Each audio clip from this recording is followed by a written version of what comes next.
So we were gonna have dinner. Turns out we can't. They're closing because they found a bomb of World War II in the mansion that they're building right in front of this restaurant.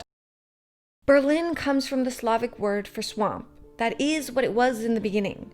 A city built with no geographical advantages. It was a city that rose to immense importance, was completely destroyed, rebuilt, and cut in half. The city has risen out of its bleak past to become one of the most important cultural, political, and economic centers of the world today. So let's take a look at Berlin, because its history is quite fascinating. Hello, so I am Valeria Cuervo, this is Traveling Cuervo, and today's video is going to be a little bit different.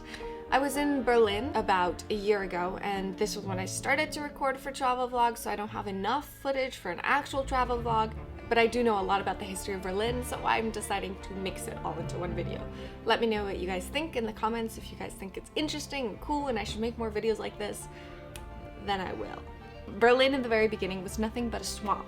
The first settlements there were actually of pagans, and then we have Albert the Bear, a Christian crusading knight that basically comes into the territory and forcibly converts the pagans, builds a church, and literally puts Berlin on the map. In the 15th century, we have the Hohenzollern family.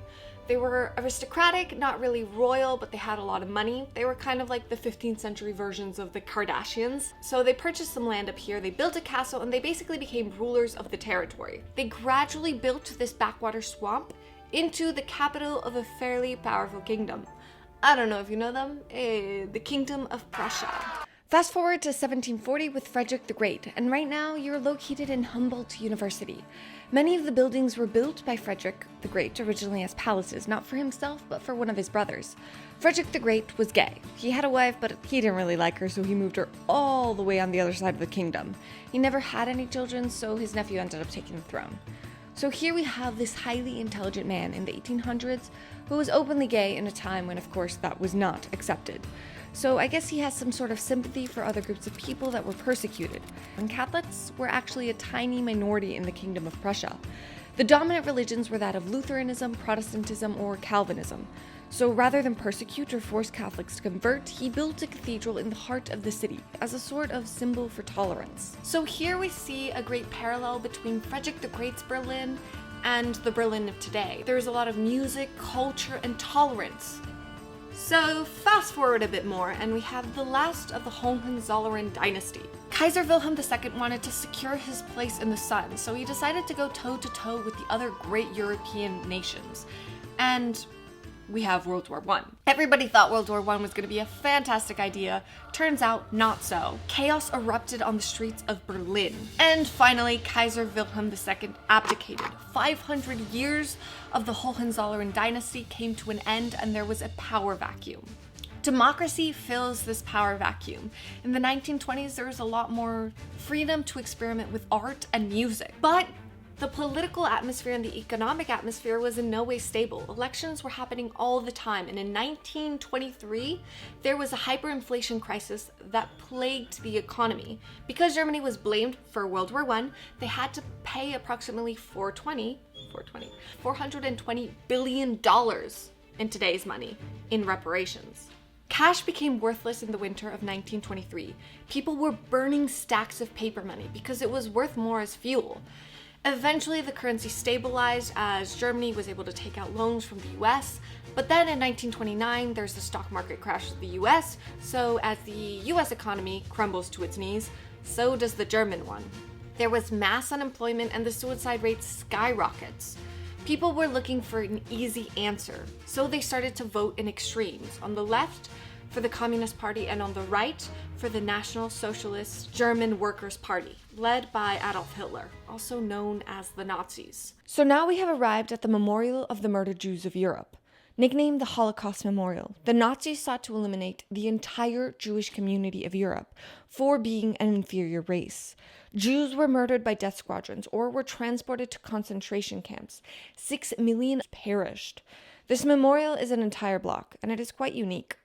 There's no list of names, no center, no structure. It's just like a maze collection of blocks. It was not only the Jews that were targeted by the Nazis, but the Roma and Sinti, homosexuals, the disabled, and basically anybody who did not fit their pure Aryan image. If we fast forward 12 years to the end of 1945, the end of World War II, the 1,000-year Reich that Hitler wanted to create is now lying in ruins. Hitler killed himself in a bunker, which is now a parking lot. A fitting end, because that place won't be commemorated, and neither will he. Sadly, the tragic legacy that he left on the people he persecuted and on the city itself will not be forgotten. 80% of the capital was destroyed during the fighting. Hardly anything survived. The few buildings that weren't burned to the ground are riddled with bullet holes.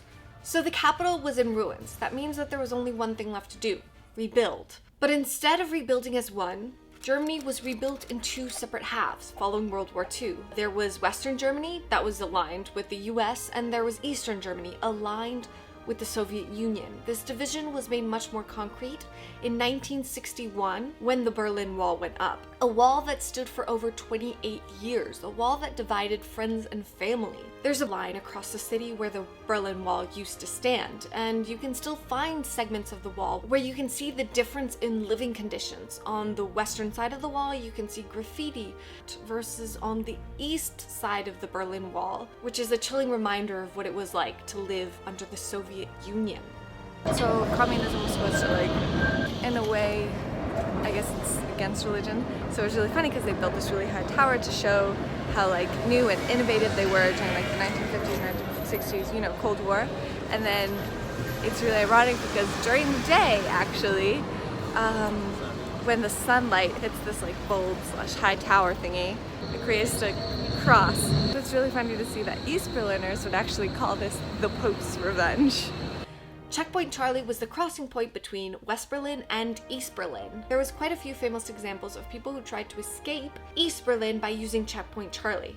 My favorite is a photographer named Horst Bayer who set up a photo shoot at Checkpoint Charlie and then hopped across the border while pretending to snap pictures. Finally, in 1989, the Berlin Wall falls, and in the last 30 years, it's kind of like Berlin has been trying to recover all of its history. It's trying to reshape and remake itself into a new image because it has a very dark and heavy past. So, if you like this video, please give it a thumbs up, subscribe, and move on to your next video, which hopefully just happens to be one of mine.